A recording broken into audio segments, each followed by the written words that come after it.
बिस्मिल्लाहिर्रहमानिर्रहीम। स्टूडेंट्स, आज की इस वीडियो में हम यूनिट नंबर 4 डायनेमिक्स 2 के न्यूमेरिकल प्रॉब्लम सोल्व करने जा रहे हैं। Numerical number 1 is calculate the torque acting on spanner of length 20 centimetre to loosen a nut by force of 50 newton. एक स्पैनर जिसकी लेंथ 20 सेंटीमीटर गिवन है, इसकी मदद से हमने एक नट को लूज करना है 50 न्यूटन की फोर्स अप्लाई करके। तो ये बताएं कि स्पैनर के ऊपर कितनी टॉर्क जो है वो एक्ट करेगी। एक क्वेश्चन में हमने टॉर्क फाइंड करनी है। सेकंड पार्ट है if the same nut is to be loosen up by force of 100 newton. अगर सेम नट को हमने लूज करना है 100 न्यूटन की फोर्स अप्लाई करके, what should be length of spanner. तो बताएं स्पैनर की लेंथ जो है वो कितनी होनी चाहिए। अब सबसे पहले हम क्या करेंगे, हमें स्पैनर की लेंथ और फोर्स गिवन है, ये चीजें यूज करके हम टॉर्क फाइंड कर लेंगे और उस टॉर्क को फिर हम यूज करके हम स्पैनर की लेंथ फाइंड आउट कर लेंगे। सबसे पहले डेटा लिखते हैं, हमने टॉर्क फाइंड करनी है। टॉर्क को टाउ से रिप्रेजेंट करते हैं। हमें स्पैनर की लेंथ पहले गिवन है, वो है 20 सेंटीमीटर। ऐसा यूनिट हमारे पास मीटर होती है। 20 को डिवाइड बाय 100 कर लें तो 0.2 मीटर हमारे पास लेंथ आ जाएगी। F1 हमारे पास फोर्स है, क्योंकि दो फोर्सेस गिवन है इसलिए एक को F1 कह दिया, एक को F2 कह दिया। दो लेंथ हैं, एक लेंथ हमने फाइंड करनी है इसलिए इसको L1 का, इसको L2 कह दिया। तो हमें पता है जो टॉर्क होती है वो हमारे पास R इंटू F होती है। F हमारे पास फोर्स होती है और जो R है वो हमारे पास मोमेंट आर्म होता है। तो यहाँ पे लेंथ है बेसिकली मोमेंट आर्म की जगह जो यूज हो रही है। तो F1 L1 इसकी वैल्यूज आप पुट कर दें। फोर्स हमारे पास 50 न्यूटन है, लेंथ जो है 0.2 मीटर है। तो यहां से हमारे पास टॉर्क जो है वो आ जाएगी 10 न्यूटन मीटर। यूनिट लिखना जरूरी है क्योंकि टॉर्क जो यूनिट है वो न्यूटन मीटर होती है। यहां से भी आप देख सकते हैं क्योंकि फोर्स की यूनिट न्यूटन होती है, लेंथ की यूनिट मीटर होती है, तो जस्ट न्यूटन मीटर। तो एक क्वेश्चन का जो पार्ट था वो हमने सोल्व कर लिया। अब हमने नेक्स्ट क्या करना है, इस टॉर्क को यूज करके हमने स्पैनर की लेंथ फाइंड करनी है और इस केस में हमें जो फोर्स है वो 100 न्यूटन गिवन है। तो again using the same formula of torque is equal to FL, यहाँ पे F2 L2 यूज कर लेंगे। हमने L2 लेंथ फाइंड करनी है तो हो जाएगी टॉर्क डिवाइड बाई F2। तो अब यहाँ पे आप टॉर्क और F2 की वैल्यू पुट कर दें। टॉर्क की वैल्यू 10 न्यूटन मीटर है जो अभी हमने ऊपर कैलकुलेट की है। F2 की वैल्यू गिवन है वो है 100 न्यूटन। जब आप इसको सोल्व करेंगे तो लेंथ आपके पास आ जाएगी 0.1 मीटर। तो हमारे पास जो स्पैनर की लेंथ है वो आ रही है 0.1 मीटर, या आप इसको 100 से मल्टीप्लाई कर लें तो 10 सेंटीमीटर आ जाएगी। सेकंड न्यूमेरिकल है a long uniform steel bar of length 1 metre is balanced by a pivot at its middle. एक हमारे पास लॉन्ग यूनिफॉर्म स्टील बार है जिसकी लेंथ 1 मीटर है और इसे एक पिवट से बैलेंस किया गया है इसके मिडल पे। दो मैसेज हैं, two mass M1 and M2 are suspended at a distance of 0.2 metre and 0.3 metre respectively from the pivot. दो मैसेज M1 और M2 पिवट से 0.2 मीटर और 0.3 मीटर डिस्टेंस पे जो है वो सस्पेंडेड है। Ignoring mass of the steel bar, अगर हम स्टील बार के मैस को इग्नोर कर दें और M1 अगर हमारे पास 0.6 kg गिवन है तो M2 जो सेकंड मैस है उसकी वैल्यू क्या होगी वो हमने फाइंड करनी है। सबसे पहले डाटा लिखते हैं। जो लेंथ है हमारे पास यूनिफॉर्म स्टील बार की वो है 1 मीटर और जो हमारे पास दो मैसेज हैं, एक मैस M1 है वो गिवन है 0.6 kg, सेकंड मैस M2 वो हमने फाइंड करना है। और ये दोनों मैसेज जो है ये देख सकते हैं आप, ये हमारे पास पिवट पॉइंट है और ये हमारे पास लॉन्ग यूनिफॉर्म स्टील बार है और ये दो मैसेज M1 M2 सस्पेंडेड हैं और ये स्टील बार इस पिवट के ऊपर जो है वो बैलेंस किया गया है और इस पिवट की एक साइड M1 है, दूसरी साइड M2 है और L1 जो है लेंथ है M1 की पिवट से और L2 लेंथ है M2 मैस की पिवट से। तो अब हम सॉल्यूशन इसका करते हैं। सॉल्यूशन ये है, इन दोनों मैसेज की वजह से टॉर्क प्रोड्यूस होंगी और वो एक दूसरे के इक्वल होंगी। M2 की वजह से जो टॉर्क प्रोड्यूस होगी वो क्लॉकवाइज होगी, M1 की वजह से जो क्लॉकवाइज प्रोड्यूस होगी वो एंटी क्लॉकवाइज होगी और ये दोनों टॉर्क्स एक दूसरे के इक्वल होंगी। तब ये जो स्टील बार है ये इस पॉइंट पे जो है वो पिवट पे बैलेंस हो रहा होगा। तो W1 L1 equal to W2 L2, ये टॉर्क है मैस M1 की वजह से, ये टॉर्क है मैस M2 की वजह से। और यहाँ पे W हम पता है वो mg के इक्वल होता है, तो यहाँ पे आ जाएगा M1g L1 equal to M2g L2। g दोनों साइड से कट जाएगा तो ये आ जाएगा M1 L1 equal to M2 L2। क्योंकि हमने M2 फाइंड करना है, M1 L1 और L2 की वैल्यूज हमें नाउन है वो अब यहाँ पे पुट कर देंगे इस फार्मूला में। M1 की वैल्यू है 0.6 kg, L1 और L2 की वैल्यूज हैं 0.2 और 0.3 मीटर। जब आप इसको सोल्व करेंगे तो हमारे पास मैस M2 जो है वो आ जाएगा 0.4 kg। Next numerical है numerical number 3. Two masses 250 gram and 100 gram are hanging at positions 65 cm and 80 cm respectively on uniform meter rod pivoted at 50 cm mark as shown. हमारे पास दो मैसेज हैं 250 ग्राम और 100 ग्राम और वो सस्पेंडेड हैं 65 और 80 सेंटीमीटर डिस्टेंस पे एक यूनिफॉर्म मीटर रॉड पे, और ये जो यूनिफॉर्म मीटर रॉड है ये 50 सेंटीमीटर डिस्टेंस पे जो है वो इसे बैलेंस किया गया है. Where should a third mass of 400 gram be position to balance the rod. तो अगर हमारे पास एक थर्ड मैस है 400 ग्राम का, उसको कहाँ पे हैंग करना चाहिए ताकि हमारे पास ये जो मीटर रॉड है ये इस पिवट के ऊपर बैलेंस रहे. तो ये देखें, ये पिवट पॉइंट है, ये हमारा पिवट है, इसके ऊपर हमने इस मीटर रॉड को बैलेंस किया गया है. और जो हमारे पास ये दो मैस हैंगे M1 और M2, और ये जो M1 है ये L1 डिस्टेंस पर है पिवट पॉइंट से, और M2 जो है ये L2 डिस्टेंस पर है पिवट पॉइंट से. तो देखें, ये जो L3 है ये डिस्टेंस है इस थर्ड मैस का इस पिवट पॉइंट से. सबसे पहले हमने L3 फाइंड करना है. जब L3 हम फाइंड कर लेंगे तो डिस्टेंस X हमने फाइंड करना है. ये डिस्टेंस वो डिस्टेंस है जहां पे हमने इस थर्ड मैच को हैंग करना है ताकि ये मीटर रॉड जो है इस पिवट के ऊपर बैलेंस रहे. तो सबसे पहले L1 और L2 फाइंड कर लेते हैं. तो देखें, L1 हमारे पास 15 सेंटीमीटर बनेगा और L2 जो है 30 सेंटीमीटर बनेगा. अब ये 15 और 30 सेंटीमीटर कैसे बन रहे हैं? हमें क्वेश्चन की स्टेटमेंट में गिवन है कि जो दो मैसेज M1 और M2 ये हैंग है 65 और 80 सेंटीमीटर डिस्टेंस पे. तो देखें, यहाँ पे 65 बनता है जहां पे M1 है, और यहाँ पे 80 बनता है जहां पे M2 है. लेकिन हमने क्योंकि इसका डिस्टेंस देखना है इसके पिवट पॉइंट से, तो पिवट पॉइंट हमारा 50 सेंटीमीटर पर है. तो 50 से 65 सेंटीमीटर अगर आप देखें तो 65 माइनस 50 ये बनता है 15 सेंटीमीटर. लिहाजा जो L1 है वो है हमारे पास 15 सेंटीमीटर और L2 जो है वो होगी 30, क्योंकि M2 जो है वो है 80 सेंटीमीटर डिस्टेंस पे. तो पिवट 50 पे है तो 80 माइनस 50 तो L2 आ जाएगा 30 सेंटीमीटर. तो उम्मीद है आपको ये समझ आ गया होगा कि L1 L2 जो है हमारे पास 15 और 30 सेंटीमीटर कैसे हैं.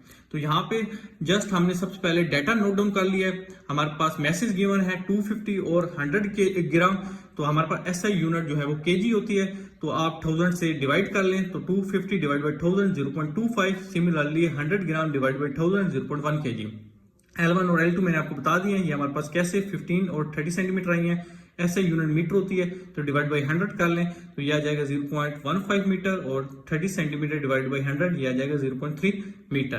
तो हमने एक L3 फाइंड करना है और एक X फाइंड करना है, और M3 मैच जो है वो हमें गिवन है 400 ग्राम. इसको भी SI यूनिट में कन्वर्ट करेंगे डिवाइड बाई 1000 करके तो ये आ जाएगा 0.4 kg. तो देखें, अब ये जो हमारे पास थर्ड मैच है M3 ये जो है, अब हमने ये M3 मैच जो है सबसे पहले तो हमने ये देखना है कि इसको कहां पे हैंग करें ताकि हमारा जो मीटर रॉड है वो इस पिवट के ऊपर बैलेंस रहे. तो मीटर रॉड तब बैलेंस रहेगा जब हमारे पास जो एंटी क्लॉकवाइज टॉर्क्स हैं वो बराबर होंगी क्लॉकवाइज टॉर्क के. तो स्टूडेंट्स, यहाँ पे हमारे पास ये जो दो मैस हैं M1 और M2, इनकी वजह से जो क्लॉक प्रोड्यूस होगी वो होगी क्लॉकवाइज, क्योंकि इनकी जो रोटेशन है वो क्लॉक की डायरेक्शन में है. इसलिए इनकी वजह से जो हमारे पास टार्क प्रोड्यूस्ड होगी वो क्लॉकवाइज होगी, जबकि M3 की वजह से जो टार्क प्रोड्यूस्ड होगी उसकी डायरेक्शन एंटी क्लॉकवाइज होगी. तो अब हम लिख लेते हैं ये दोनों टार्क्स बराबर होने चाहिए, एंटी क्लॉक और जो क्लॉकवाइज हैं, तभी हमारे पास ये जो मीटर रॉड है ये इस पिवट पॉइंट के ऊपर बैलेंस रहेगा. जो M3 की वजह से टार्क प्रोड्यूस्ड हो रही है वो है इसका वेट W3 और L3. ये L3 वो डिस्टेंस है जो M3 का पिवट पॉइंट से है. सिमिलरली M1 और M2 की वजह से चूंकि क्लॉकवाइज टार्क प्रोड्यूस हो रही है, और वो है M1 की वजह से जो उसका वेट है W1, और इस L1 जो इसका पिवट पॉइंट से डिस्टेंस है, और M2 की वजह से जो टार्क प्रोड्यूस हो रही है वो इसका वेट W2 और L2 जो इसका पिवट पॉइंट से डिस्टेंस है. और हमें पता है कि जो W होता है, वेट होता है, वो mg होता है. तो यहाँ पे आप पुट कर दें, यहाँ पे M3g आ जाएगा, L3se, ये M1g, similarly M2g.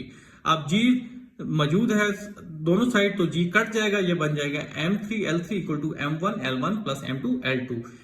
M1 M2 L1 L2 इनकी वैल्यूज हमें गिवन है, और M3 की वैल्यूज गिवन है. L3 अननोन है तो जो वैल्यूज गिवन है वो यहाँ पे पुट कर दें आप.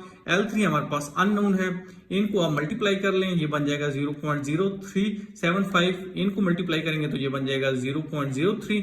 इनको ऐड कर लेंगे तो ये आ जाएगा 0.067. अब L3 फाइंड करना है तो L3 के लिए क्या करेंगे, इसके नीचे ये चीज जो है 0.4 आकर जस्ट सिंपल डिवाइड हो जाएगा। तो L3 आ जाएगा 16.9 सेंटीमीटर।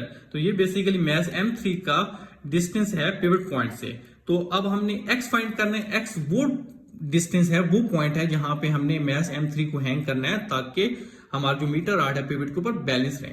तो उसके लिए हम क्या करेंगे, जो टोटल लेंथ है पिवट तक, ये देख सकते हैं आप, वो कितनी है, वो यहां से 50 बन रही है। तो 50 टोटल लेंथ है, उसमें से आप सब्ट्रैक्ट कर देंगे L3 को जो अभी हमने फाइंड किया, तो आपके पास x आ जाएगा। तो जस्ट क्या करना है, सिंपल हमने ये करना है कि जो हमारे पास x होगा वो होगा 50 माइनस L3, और L3 की वैल्यू अभी हमने कैलकुलेट किया वो है 16.9। जब आप इसको सोल्व करेंगे तो x आ जाएगा 33.1 सेंटीमीटर। तो 33.1 सेंटीमीटर वो डिस्टेंस है जहां पे हमने M3 मैस को हैंग करना है, और उससे क्या होगा, जो हमारा मीटर राड है वो पिवट के ऊपर बैलेंस रहेगा।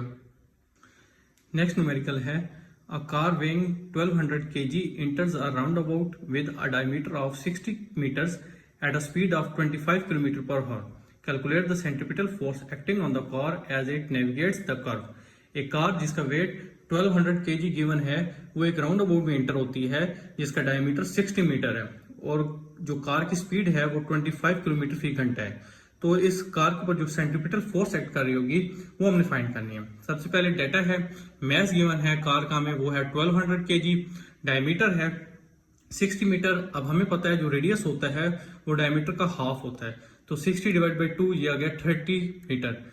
हमें स्पीड गिवन है कार की, वो है 25 किलोमीटर पर हॉर। क्योंकि हमारे पास जो SI यूनिट है वो मीटर पर सेकंड है, सो हमें इस किलोमीटर पर हॉर को मीटर पर सेकंड में कन्वर्ट करना पड़ेगा। उसके लिए हम क्या करेंगे, इसको 1000 से मल्टीप्लाई और 3600 से डिवाइड कर लेंगे, क्योंकि हमारे पास 1 किलोमीटर 1000 मीटर के बराबर होता है, और 1 हॉर में 3600 सेकंड्स होते हैं, क्योंकि 1 घंटे में 60 मिनट होते हैं और 1 मिनट में 60 सेकंड होते हैं। सो 60 मल्टीप्लाई बाई 60 3600 आ जाते हैं। तो जब आप ये इसको सोल्व करेंगे तो हमारे पास स्पीड या वेलोसिटी जो है वो आ जाएगी 6.94 मीटर पर सेकंड। अब हमने सेंट्रीपिटल फोर्स फाइंड करनी है। ये फोर्स ही होती है, सी स्मॉल इधर लिखते हैं सबस्क्रिप्ट में, इसका मतलब होता है सेंट्रीपिटल फोर्स। और हमें फार्मूला पता है सेंट्रीपिटल फोर्स का, वो होता है mv² डिवाइड बाई आर।